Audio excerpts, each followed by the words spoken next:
Yes sir, मी लहू टकले अंबड जालना इथून आहे.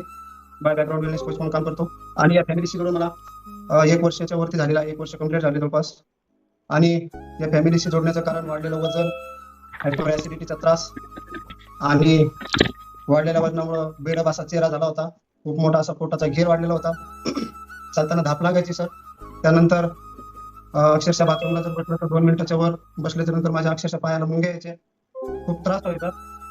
आणि मला या फॅमिलीमध्ये येण्यासाठी जे कोच भेटले आदरणीय रवींद्र इंगळे सर, ज्यांना मी 8-10 वर्षापासून ओळखत होतो अगोदर, आणि त्यांचं स्टेटस बघितलं, त्यांच्यामध्ये झालेला बदल, कारण त्यांचं खूप वेट वाढलेलं होतं असं, आणि त्यांचं स्टेटस बघितलं आणि स्टेटस बघून मला पण असं जाणवलं की मला पण कमी व्हायचं. ज्यावेळेस मी सरांना संपर्क केला, सरांनी मला व्हॉट्सअपला माहिती दिली. त्याच्यानंतर मी त्यांच्याशी भेट घेतली आणि ज्यावेळेस या फॅमिलीमध्ये जॉईन झालो, त्यांनी मला सजेस्ट केलं, सर म्हणजे मी माहिती घेतली न्यूट्रिशन वगैरे घ्यावं लागेल. मला काही अगोदर त्याची माहिती नव्हती.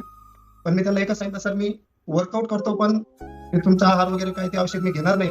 त्यांनी सांगितलं, सर काही हरकत नाही, फक्त तुम्ही व्यायाम करा. आणि सर मी वर्कआउटला स्टार्ट केलं.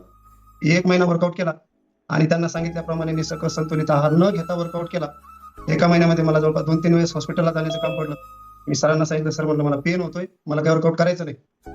तर त्यांनी मला सांगितलं, सर तुम्हाला जर वर्कआउट करायचं असेल तर तुम्हाला सकस संतुलित आहार घ्यावा लागेल, नसता तुमची बॉडी पेन करणारच आहे, नसता तुम्ही वर्कआउट नाही केलं तरी चालेल.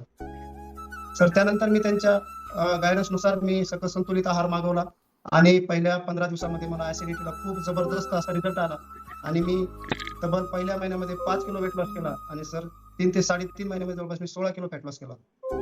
वाव, बघू शकता. Yes sir.